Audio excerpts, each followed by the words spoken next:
እርግጥ ሰው የገዛ ልጁን ሲጥል ክቡራንና እመክቡራት አውሬዎች አንስተው በማሳደጋቸው ሳናመሰግናቸው አናልፍም። ሰው በመሆናችን በማሰብ ልቀታችን እየተመራን ከአውሬዎች በተሻለ ወልደን የመጣል ብቃት አዳብረናል። ጣና ይስጥልን ሀብል ተረክ ቤት ደራሲ አለማየሁ ገላጋይ ያለንበትን የሰውነት ዝቅጠትና እንደ ኢትዮጵያ ተጨባጭ ሁኔታ ልብ ያለው ትውልድ ካለ እንዲማርበት በሚል አጠር ያለች ጽሑፍ አጋርቷል። ሰውን ሰው የሚያደርገው ምንድነው? ከኛ ይልቅ የጥንቶቹ ዘመናዊ ነበሩ። እኛም ታዲያ ቁም ነገር ታገኙበታላችሁ ብለን ስላመንን እንዲህ አቅርበነዋል። 3 ታላላቅ ሰዎች በአራስነታቸው በቅርጫት ተደርገው ወደ ወንዝ ተጥለዋል። ያውም በወላጅ እናቶቻቸው። ካማተብን በኋላ ስንቀጥል የመጀመሪያው ባለታሪካችን ድንጋይ ላይ ታሪኩ ተቀርጾ የተገኘ ግብፃዊ ነው። የሴማዊ ስርወ መንግስት መስራች የሆነው ንጉስ ሳርጎን ከክርስቶስ ልደት በፊት በ2360 ላይ በጻፈው የህይወት ታሪኩ እንዲህ ይላል። እኔ ንጉስ ሳርጎን ኃይል ያዘመነልኝ የአካድ ገዢ፣ እናቴ ድንግላዊ የቤተ መቅደሱ አገልጋይ ነበረች። አባቴን አላውቀውም። እናቴ በሚስጥር ጸንሳይ ኑሮ በሚስጥር ወለደችኝ። ትንሽ የቅርጫት ሳጥን አበጅታም እዚያ ከታኝ ወደ ወንዝ ጣለችኝ። ብዙ ከተንሳፈፍኩም በኋላ አኪ ሁዳድ ላይ ደረስኩ። አኪም መስኖ ሲመራ አግኝቶ ከወንዝ አወጣኝ፣ እንደ ልጁም ማሳደገኝ ይላል። ሁለተኛው ተመሳሳይ ባለታሪካችን የብሉይ ኪዳኑ ሙሴ ነው። ከክርስቶስ ልደት በፊት 1500 ዓመት አስቀድሞ በግብጽ ልሳነ ምድር ፈርዖን የዕብራውያን ሴቶች ወንድ ልጅ ከወለዱ ወደ ወንዝ እንዲጥሉ ባዘዘበት ጊዜ ሙሴ ተጸነሰ፣ ተወለደም። እናቱ መልካም እንደሆነ ባየች ጊዜ ይላል ኦሪት ዘጸአት 3 ወር ሸሸገችው። ደግሞም ልሸሽገው ባልቻለች ጊዜ የደንገል ሳጥን ከእርሱ ወስዳ ዝፍጥና ቅጥራን ለቀለቀችው። ሕፃኑንም አኖረችበት፣ በወንዝ ዳር ባለ በቄጤማ ውስጥ አስቀመጠችው። ሙሴም በፈርዖን ልጅ ተገኝቶ በቤተ መንግሥት ውስጥ በልዑልነት አደገ። ሦስተኛው ባለታሪካችን ደግሞ ፈረንሳዊ ነው። የሂሳብ ሊቁ ዴላምበርት በ17ኛው ክፍለ ዘመን የኖረው ላምበርት ከትዳር ውጪ በመወለዱ እናቱ የሰው አፍ ፈርታ በቅርጫት አድርጋ ወደ ወንዝ ለቀቀችው። ወንዝ ዳር ሲንሳፈፍ አንድ ባለ እጅ አግኝቶ እንደ ልጁ አሳደገው። አድጎ በጂኦሜትሪ ከዘመኑ አስፈንጥሮ የሚያስብ አስደማሚ ሰውም ሆነ። ወዲያ ወዲህ ሳንል ወደ ጽሑፋችን እምብርት ዘለቅን። እነዚያ ሰዎች ሰው ያደረጋቸው ግን ምንድን ነው? ምላሹን በማድበስበስ የጽሑፍ ዕድሜ ለመግዛት መጣር ተገቢ አይደለምና ፍርጥ እናድርገው። በቃ ሰው ነው። ለካ ሰው እንደ ጥንቱ ብሎኩ እስበሱ ድርና ማግ የሆነ ነው ምድርን ያለበሳት። ከተረገምን በኋላ ስንቀጥል ሳርጎን ሙሴና ዴላምበርት ከሚንሳፈፉበት ወንዝ ብቻ ሳይሆን ከገጠማቸው መጥፎ ጣፈንታ ጭምር ነው በደጋጎቹ እጆች ነፃ የወጡት። ያ ባይሆን ኖሮ ዛሬኛ እንደምናደርገው የጎዳና ወንዝ ያመጣቸውን ጨቅላዎች ገላምጠን እንደምናልፈው ደጋጎቹ እጆች ቢሰበስቡስ ኖሮ አማተብን። ታላቅ ዛፍ የሚወጣት ዘር መና ሆና ልትቀር። ሰውን ሰው የሚያደርገው ሰው ነው። ሰው ያለ ሰው ሰው ሲሆን የታየው በግሪኮቹ አማልክቶች መለኮታዊ ገድል ውስጥ ብቻ ነው። የሮማ ከተማን የቆረቆሩት ወንድማማቾች ሬሙለስና ሬሙስ የእንጀራ አባታቸው አሙሊዮ ቢጥላቸው የተቀደሰችው ተኩላም ጡት እያጠባች ሞግዝታ አሳደገቻቸው። ምንም እንኳን ሁለቱ ወንድማማቾች የተኩላ ያደራ ልጅ ቢሆኑም አሳዳጊያቸውን ሳይሆን ዘራቸውን ተከትለው ሰው ሆኑ፣ ሮማንም ቆረቆሩ። ጽሑፋችን እዚህ ጋኮ ቢገታ ሰውን ሰው ያደረገው ተኩላ ነው ተብሎ ሊቀር ነበር። ግን እንቀጥላለን። የጥቂት አራዊታዊ ተሳትፎችን እየዘከርን ማለት ነው። አማልክት ዜውስ አማልቲያ ከተባለች ፍየል ነው የተገኘው። ቴዲ ደግሞ ከላም፣ ሮማን ከውድቀት የታደጋት ቶኪቻው ጎተስ አራዊቶች በዳቦ ያሳደጉት የአራዊቶች ሁሉ ጉዲፈቻ ነው። ነጠብጣቡ አቋርጠነው እንጂ አላበቃም ማለቴ ነው። እውነታው ግን እንዲህ አይደለም። ሰውን ሰው ካላሳደገው ሰውነቱን ከየትም አያገኘውም። ሰው ለመሆን ከሰውም መወለድ ብቻ አይበቃውም። ሰው በሚያደርጉ ሰዋዊ ተክኖዎች በኩል ማለፍ ይጠበቅበታል። እንግዲህ በቅርጫት ወደ ወንዝ ወይም በዱላ ወደ ጎዳና የተጣለ ልጅ ዋነኛ አደጋው ሁለተኛ ልደቱን ማጣቱ ነው። የመጀመሪያ ልደቱንማ አንዴ አግኝቶታል። ተኩላም ጡት እያጠባ ያሳድገዋል። እዚህ ላይ አንድ ምሳሌ እንዳቀርብ ይፈቀድልኝ። ሊዩሰን ማልሰን የተባለ የሥነ ልቦና ተመራማሪ አንድ አስደናቂ መጽሐፍ ጽፏል። ርዕሱ ወልፍ ቺልድረን ይሰኛል። የሚተርከው በሕፃንነታቸው ተጥለው አውሬ ስላሳደጋቸው ልጆች ነው። ስለ ልጆቹ የቀረቡት አንዳንድ መዛግብት እንደሚጠቁሙትም ልጆቹ የአሳዳጊዎቻቸውን የአውሬዎቹን ባህሪ የሚያንጸባርቁና ከአካላቸው ውጪ ምንም የሰው ጠባይ የማይታይባቸው ናቸው። በ1799 ዓመተ ምህረት መካከለኛ ፈረንሳይ ውስጥ አንድ የ11 ዓመት ልጅ ከተኩላዎች ጋር ተዳብሎ ሲኖር ይገኛል። ዢን ኢታርድ ቪክቶር የሚል ስም ስላወጣለት ስለዚህ ልጅ ባህሪ ተከታታይ ጥናት አድርጓል። እንዲህ ይላል። ልጁ በ3 ስፖርተኞች ከጫካ ተጠምዶ ተያዘ።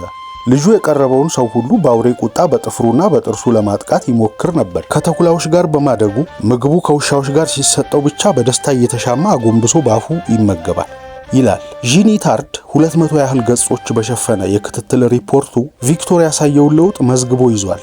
4 ዓመት በፈጀ የማረም ጥረት ልጁ በመጠኑም ቢሆን ከአውሬነት ሊላቀቅ ችሏል። የማልሰን ወልፍ ቺልድረን መጽሐፍ ከ1344 እስከ 1961 ዓ.ም ድረስ በተለያዩ አውሬዎች ያደጉ 54 ልጆችን በሰንጠረዥ ይዟል።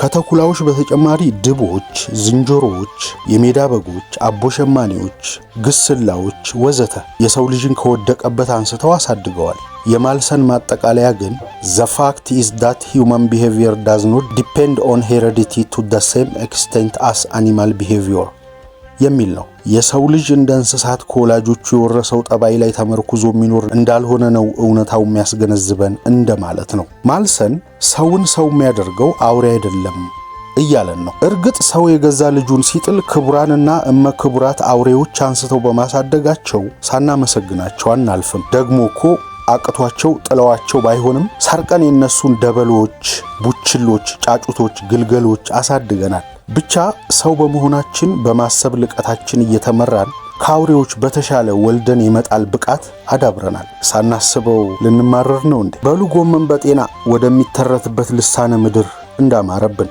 ምንም እንኳን መገዛትን እማናውቅ ሕዝብ ብንሆን፣ ምንም እንኳን ወንድ ልጅ ከወለዳችሁ ወደ ወንዝ ጣሉ የሚል ባዕድ የፈርዖን ጌታ ባይኖርብን፣ ሀገራችን የልጆች ገነት አልነበረችም። ምክንያቱም ጦርነት፣ ረሃብ፣ በሽታ፣ ሰልስቱ አጋዕዛት ወይም 3ቱ ገዢዎች በሆኑባት ግዛት የሕፃናት ገሃነም እንጂ ገነት ሊኖር ስለማይችል ነው። ይልቅ ግርም የሚለን በዚህ ሁሉ የጦርነት መዓት፣ በዚያ ሁሉ የረሃብ ዶፍ፣ በዚያ ሁሉ የበሽታ መቅሰፍት መካከል ሕፃናት እምን ጥግ ተሸጉጠው ጅምር የትውልድ ጉዟቸውን ያጠቃልሉ ይሆን የሚለው ነው። ተአምረ ተአምራት ብለን ስንቀጥል በጦርነት በረሃብና በበሽታ መካከል ልጅ የማሳደግ የወላጅነት ፍዳው ብዙ ነው። ጭንቀቱ ከላይ እስከታች ያጠቃለለም ይመስላል።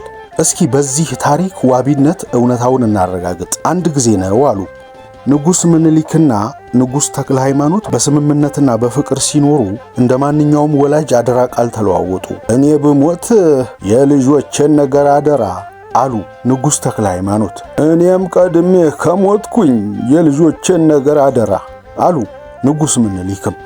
የወላጅነት ስጋቱ የት ድረስ የተንሰራፋ ነው ጃል። ያም ሆነ ይህ ንጉሥ ተክለ ሃይማኖት በሞት ይቀድማሉ። ከዚያ በኋላ ንጉሥ ምኒልክ ንጉሠ ነገሥት ሲሆኑ ቃላቸውን ጠብቀው የንጉሥ ተክለ ሃይማኖትን ልጅ ራስ ኃይሉን የጎጃም አስተዳዳሪ ሆነው በአባታቸው እግር እንዲተኩ አደረጉ።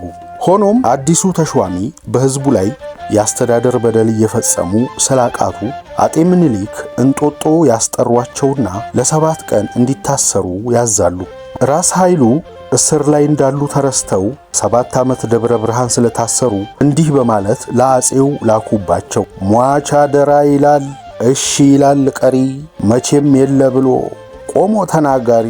ነገሩ አጤ ምኒልክን እጅግ አድርጎ ሕሊናቸውን ቆረቆራቸው ይባላል። አስኮናይ በሚል ራሱን ፈትተው በቅሎ ከነመጣብሩና ብር ጨምረው ሰጥተው አስደስተው ክሰው ወደ ጎጃም ላኳቸው። አደራ ሰጪና ተቀባይ ከምድር በላይ ከፍ ባለው ሕሊና በተመዘገበው ውል ይወቃቀሳሉና በሁለቱ መካከል ያለ ልጅ ሁልጊዜም ከለላው አይጓደልም። ራስ ኃይሉ የአጤ ምኒልክ ያደራ ልጅ ነበሩ ማለት ነው። በጥንታዊቷ ኢትዮጵያ በችግር ጽናት ህብረተሰቡ ሕፃናትን ወደ ጎዳና ፈሰስ እንዲያደርግና ማህበራዊ ምስቅልቅሎሽ እንዳይከሰት የቅድመ መከላከያ ትግግዝ ይደረግ እንደነበር አንዳንድ የባህል ቅሪቶች ይጠቁማሉ። ከአደራ ልጅ በተጨማሪም ጉዲፈቻ፣ የጡት ልጅ፣ የክርስትና ልጅ፣ የማደጎ ልጅ፣ የቤት ውልድ ወዘተ እነዚህ ነባር የሕፃናት መጠጊያ ባህላዊ ቤቶች ሕፃናት በሕይወት እንዲቆዩ የሚያግዝ ዘዴ ብቻ አይደለም። ሁለተኛው ሰው መሆን ልደት በተገቢው ሳይጓደል የሚከወንበት ተቋም ነው። ለምሳሌ የጉዲፈቻን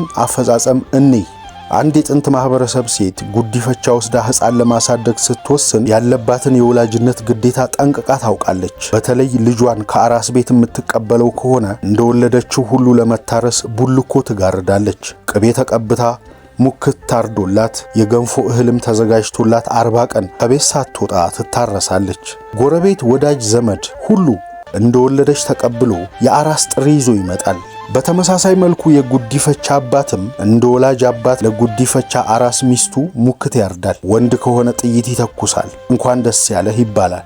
ከዚህ ሁሉ በተጨማሪ ነፍስን ከስጋ በሚለይ መሐላ አባትነቱ ይረጋገጣል። ከልጆቼ ብለየው ይለየኝ፣ ከልጆቼ ብነጥለውም ይነጥለኝ፣ ከልጅነት መብቱ ብፍቀው ከሰማይ መዝገብ ይፋቀኝ ይላል። በዚህ መንገድ የባዕድ ወላጆች ጋር የሚያድገው ልጅ ከሌሎች የተለየ አድሎ አይደረግበትም። በመሆኑም ጉዲፈቻው ልጅ ከተወለዱት ልጆች ራሱን ነጥሎ ማየት ከመቸገሩ የተነሳ ሲያድግ እውነታውን ለመቀበል ያዳግተዋል።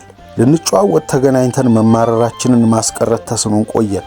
ይህንን ነባር ባህላዊ ቤት ስናፈርስ ነው የዛሬ ልጆች ወላጅ አልባ ለመባል የበቁት። ወላጅ አልባነት ወደ ትውልድ አልባነት የሚመራ ጅምር ጉዞ መሆኑን የተረዱት የጥንቶቹ ናቸው። እነሱ ያበጁትን መከላከያ ቅጥር ዋጋ ሳጥተን አፍርሰን ለተንጋጠጠ ማህበራዊ ቀውስ ራሳችንን አጋልጠናል።